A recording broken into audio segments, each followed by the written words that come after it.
بنده اجازه دارم یه نخ سیگار بکشم؟ مگه شما سیگار میکشید؟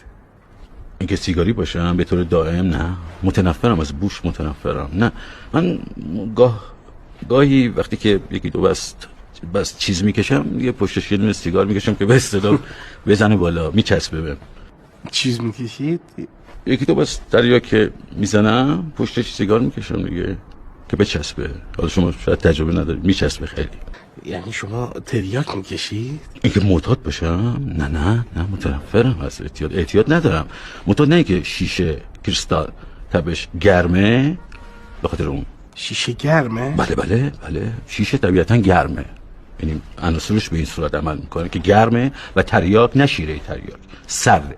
وقتی که شیشه میکشم گرم میشه بدنم، داغ میکنم، پشتش سریع باید تریاکو بکشم که آروم شم و بالانس شم. در واقع متوجه شدید؟ یعنی شیشه میکشی؟ اینکه اعتیاد داشته باشم مگه خودم احمقم؟ یه احمق فقط به شیشه معتاد میشه وقتی که کوکائین هست. کوکائین خیلی بهتره. یعنی کوکائین میکشین؟ نه همیشه که آدم میفته از زندگیش که نه گاهی یکی دو خط میریزم مثلا رو همین میز دماغی میرم. خب دماغی یکی دو خط میرم دیگه. دماغی میرین؟ آره نه پشت سرم نه، مثلا الان میکشم میره دیگه زودش یه ساعت دیگه.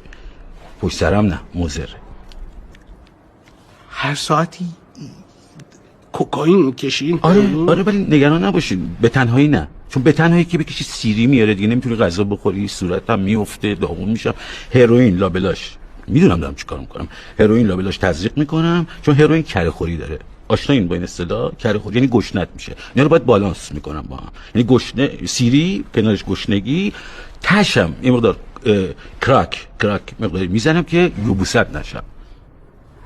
کراک میکشی؟ یبوست بگیرم چیکار کنم؟ بعد میایم در مورد حقوقم صحبت میکنم.